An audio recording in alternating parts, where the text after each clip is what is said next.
Good morning, dear students, and welcome to online learning platform. We were discussing our second chapter of civics, democracy in action. We have already learned about elections, types of elections, Election Commission of India and its responsibilities. Today we will learn about the election process. How are the election conducted and what are its various stages? But before that, there are few terms you must be aware of. First one is constituency. A constituency is the geographical area that an elected candidate represents. The whole country is divided into sections or you can say constituency. And ये population size के according divide होती हैं and every constituency elect one representative and एक in charge होता है हर constituency का who conducts the election in that area. He is called the returning officer. Returning officer कौन हुआ? इंचार्ज हो गया कॉन्स्टिट्यूएंसी का जिसकी रिस्पॉन्सिबिलिटी होती है कि वो अपनी कॉन्स्टिट्यूएंसी में यानी कि अपने एरिया में इलेक्शन कंडक्ट करवाए. Second one is the candidate. That means the person who is contesting in election यानी इलेक्शन में भाग ले रहा है या इलेक्शन में खड़ा हो रहा है.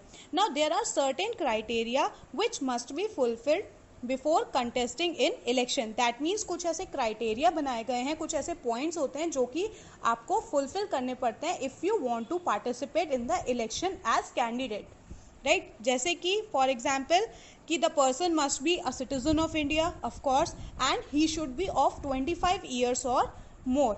उसने कोई ऑफेंस या क्राइम नहीं किया हो एंड 2 ईयर्स से ज़्यादा का उसको इम्प्रिजनमेंट ना दिया गया हो. Imprison means being sent to jail. The third one is the EVM. EVM stands for Electronic Voting Machines. They were introduced in 2004 and nowadays इन्हें ही यूज़ किया जाता है वोट कास्ट करने के लिए. Earlier ballot boxes were use, तो उसमें क्या होता था कि एक पेपर होता था जिसपे कि सारे जो भी कैंडिडेट्स या पॉलिटिकल पार्टीज होते थे उनके नेम और सिंबल होते थे. पीपल यूज टू टिक जो भी उनका वोट है वो कास्ट करके उसको बैलेट बॉक्स में डाल देते थे, उनको सील कर दिया जाता था.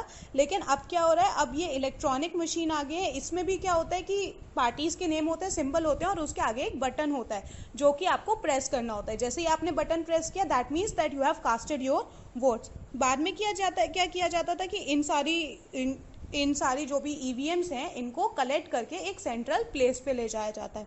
ईवीएम से क्या होता है, they save time, they save the cost of election and they simplify the process of counting votes. Now coming to the election process. The election process begins जब एग्जिस्टिंग गवर्नमेंट का ड्यूरेशन पूरा होने वाला होता है. जो 5 ईयर्स का tenure है उनका जब वो कंप्लीट होने वाला होता है तो उससे पहले ही इलेक्शन प्रोसेस हमारा स्टार्ट हो जाता है और न्यू गवर्नमेंट को हमें जब इलेक्ट करना होता है तब जाके this process start. The first step is issuing of notification by the president. सबसे पहले प्रेसिडेंट एक नोटिफिकेशन इशू करते हैं where he calls upon the constituency to elect their member. Date decide की जाती है और वो जो डेट होती है that is usually recommended by the election commission. In the second step, the candidates file their nomination.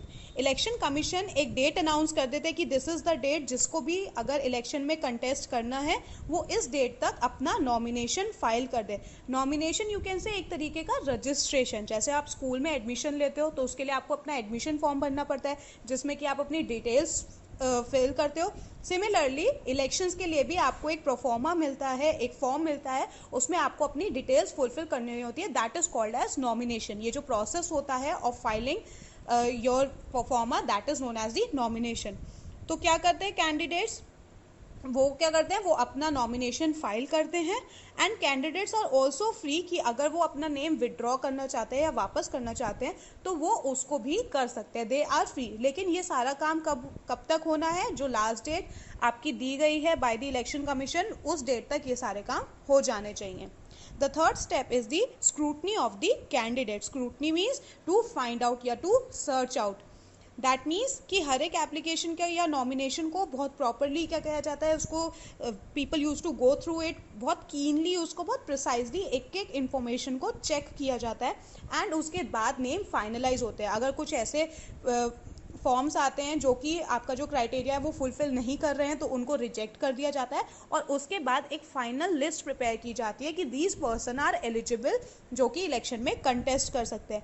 अब ये ड्यूटी किसकी होती है? To check these nomination form, this is the duty of the returning officer and his team. Returning officer यानी कि constituency का in charge, जिसकी election की कंडक्ट कराने की रिस्पॉन्सिबिलिटी है। Now in the fourth step is the allocation of symbols, यानी कि जो लिस्ट फाइनलाइज होती है उन पार्टीज को या कैंडिडेट्स को सिंबल अलॉट किया जाता है। अब सिंबल कौन अलॉट करते हैं? The election commission. अब एक पार्टी को एक ही सिंबल अलॉट किया जाता है और इलेक्शन कमीशन इस बात का ध्यान रखते हैं कि जो एक सिंबल है वो एक ही पार्टी को अलॉट किया जाए। सेम सिंबल दो पार्टीज को या दो कैंडिडेट्स को नहीं दिया जाता है, बिकॉज दिस में कंफ्यूज दी वोटर्स।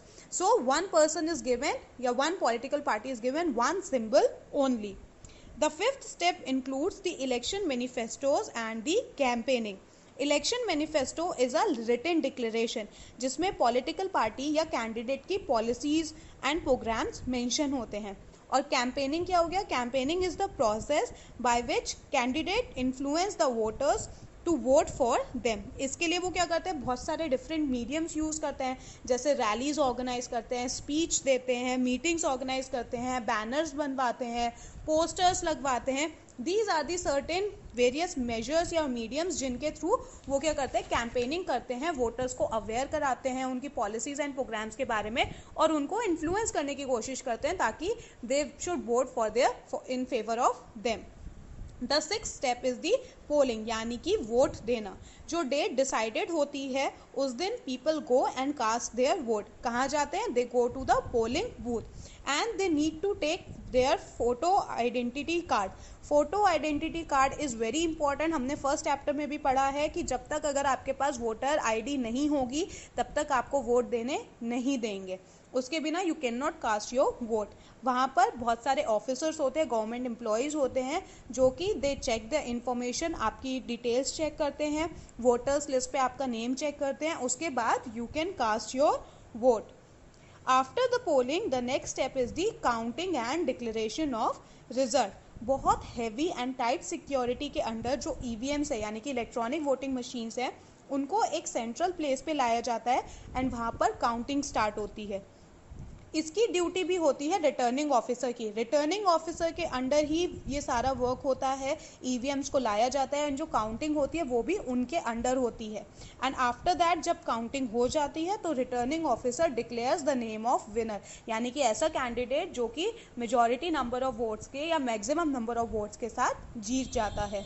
अब यहाँ पर भी इलेक्शन प्रोसेस ख़त्म नहीं होता, विनर हो गया उसके बाद भी मैनी अ टाइम्स क्या होता है कि लोग जो कैंडिडेट्स होते हैं वो क्या करते हैं? वो इस पे ऑब्जेक्शन उठाते हैं, राइट? उनको डाउट होता है कि चीटिंग हुई है या अनफेयर मीन्स यूज हुए हैं।